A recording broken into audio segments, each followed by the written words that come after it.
Okay, the next landmark that we're going to use is our distal tibia. The way to identify this landmark is find the patient's medial malleolus, or that internal ankle bone. The clinician is going to put his ring finger or her ring finger on that medial malleolus, 2 finger breaths up, and making sure you're on that nice flat section of the tibia. A great way to do it is to isolate the bone with either side with your fingers, so you make sure that you're not too posterior sliding off the bone or too anterior off the bone.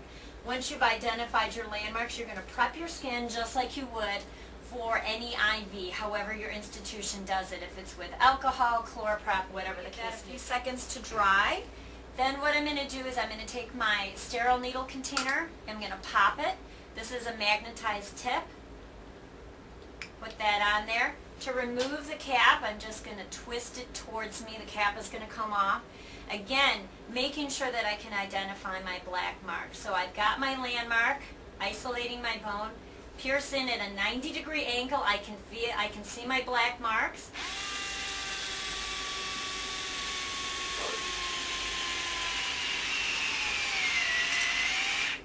Okay, I'm going to be removing my driver. Remove the stylet, put it in a approved sharps container.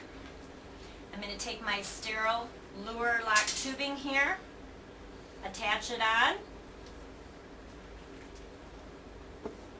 Okay, my tubing is attached, and then you can see I have great flow back. So I'm going to use my syringe, and you can use this either to identify that you're correctly in the landmark, or if you wanted to draw labs, again, you're going to draw 3 to 5 cc's as a discard for your regular labs. If you're doing coags, make sure you have at least 10 cc's. And for this demonstration, that's going to be enough of the blood that I need to withdraw. Clamp off your tubing before you switch your syringes. So if this was my discard, I would throw it out, draw off my labs, and then I would take my 10 cc sterile flush,